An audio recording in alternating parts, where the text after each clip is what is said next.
If your creepy crawly phobias increase with the number of legs they have, as well as the size, then now is the time to probably go and make a cup of tea or coffee and come back later. This is the Scolopendra gigantea, also known as the Amazon giant centipede. These unnaturally large arthropods have 46 yellow legs and can grow up to around 35 centimetres in length.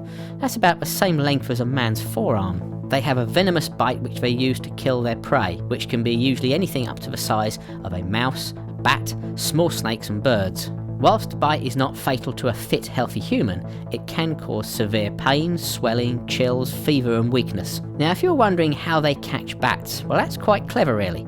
They go up into the bat's cave and then they hang upside down from the roof, holding on with just a few pairs of legs. Then they catch the bats as they fly past. These are now very popular amongst collectors of exotic pets, but just be aware, they are known to be very aggressive and also nervous. I think I'll pass on that one and I'll stick with a budgie. This could well be Dobby the house elf's long-lost aquatic cousin, but it's in fact the goblin shark, and the name is really rather apt, with its huge nose appendage and protruding teeth making it look even weirder. But that's not the only strange thing about these sharks. They live in very deep waters, normally in tropical areas close to the ocean floor, and are often called living fossils because they've been around for more than 125 million years. Because they live in the deep oceans between 40 and 1200 metres, where there is almost no light, they are sometimes called the vampire shark. Their eyes are small and their skin is almost translucent, with the pinkish colouring coming from the oxygenated blood within their capillaries. They are normally up to about 4 metres in length, but it's believed they can grow larger. The large flattened nose is covered in sensors which can pick up extremely small electric fields produced by its prey, which can be fish, squid, stingrays and crabs, either on the seafloor or in the free water. However, its real party piece are its jaws. It catches its prey by rapidly extending its entire mouth outwards. The flexible jaws are not part of the skull, and although some other sharks can push their jaws out a bit, this looks more like Alien with its extending mouth. The fear of spiders seems to be inversely related to their size. Little money spiders are quite cute. Bigger house spiders are getting a bit scary. But when you get onto the ones like the golden orb weavers, it's enough to give most arachnophobes a heart attack.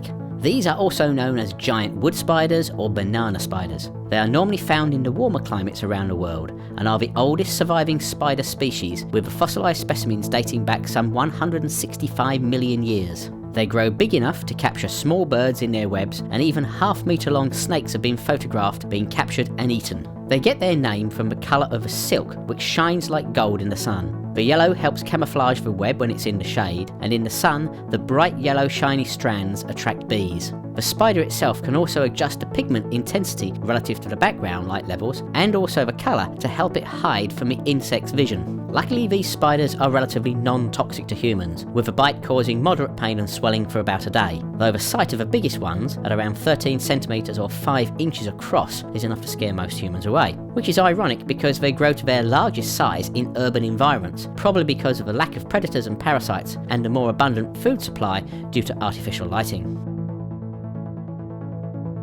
Sometimes it seems as though nature is trying to make the most ugly and disgusting creatures just to creep you out. Take the hagfish for example. The mouth and head alone look like the work of an over-imaginative horror film special effects department. These are the only creatures to have a skull but no backbone or jaws. They have skin rather than scales, and they are ancient. The only known fossil hagfish, which is 330 million years old, looks very similar to the modern day hagfish. But the real scare factor is its ability to make slime. And not just a little bit you get by handling an eel for example. The hagfish can make as much as 20 litres of slime in a minute. And if that doesn't get them out of a sticky situation, to excuse the pun, they can wrap themselves into knots and scrape off the slime and make an escape. Hagfish are bottom feeders, and whilst their main diet is polychaeta worms, they also feed on the dead bodies of fish and other animals that sink down to the seabed, where they like to burrow into the bodies and then eat them from the inside out, bursting out like a certain alien in the sci-fi films. If you crossed the ugliest spider with an equally ugly scorpion, then the mutant offspring would probably look like an amblypygid, or the whip spider, also known as the tailless whip scorpions. These twisted creatures appear to be made out of the most unsettling portions of spiders, praying mantises, crabs and daddy longlegs, and is a uniquely scary looking product of nature. Their flattened bodies and legs range in size from around 5 centimetres up to a scream-inducing 25 centimetres across. They are found in the warmer parts of the world and are mostly nocturnal, living in tropical forests in tight dark spaces under logs and rocks, and also in dark caves where they are sometimes known to cover the walls. Whilst these are close relatives of spiders, they are actually neither spiders nor scorpions, and although they have 8 legs, only 6 are used for walking like a crab, and the other 2 are sensory organs, which are normally held out in front for finding its prey, which are things usually like crickets, beetles, caterpillars and other small insects. These little critters might look like the deadliest spawn of Satan, but they are in fact harmless. Well, to humans anyway. They are non-venomous, but the claws can give you a nip like a crab. They have 8 eyes but have poor vision and have to rely upon their sensory whips to find their way around. These are also kept as exotic pets as well, although I think you need quite a strong constitution to have these things in the house.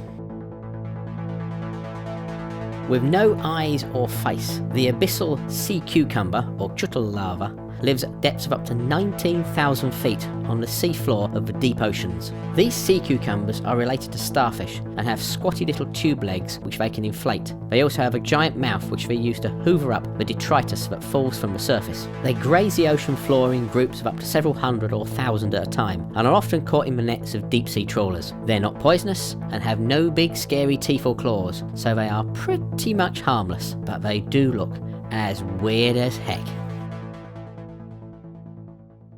If you were wondering where the makers of Gremlins got their creature ideas from, then you need look no further than the eye. Unlike the other cute members of the lemur family, the eye looks like it hit every branch as it fell out of the ugly tree. It has the wide staring eyes, weird large ears, and especially elongated middle finger, which they use to extract grubs from trunks and branches of trees, and they're also not afraid of humans. Researchers in Madagascar reported accounts that tell of individual eyes strolling nonchalantly through the village streets, and even walking right up to naturalists in the rainforest and sniffing their shoes. However, in their native Madagascar, they are seen as a harbinger of evil and often killed on sight. It's believed that the appearance of an eye predicts the death of a villager, and the only way to prevent this is to kill the eye and hang the body up to ward off evil spirits. Good for villagers, but not so for the eyes.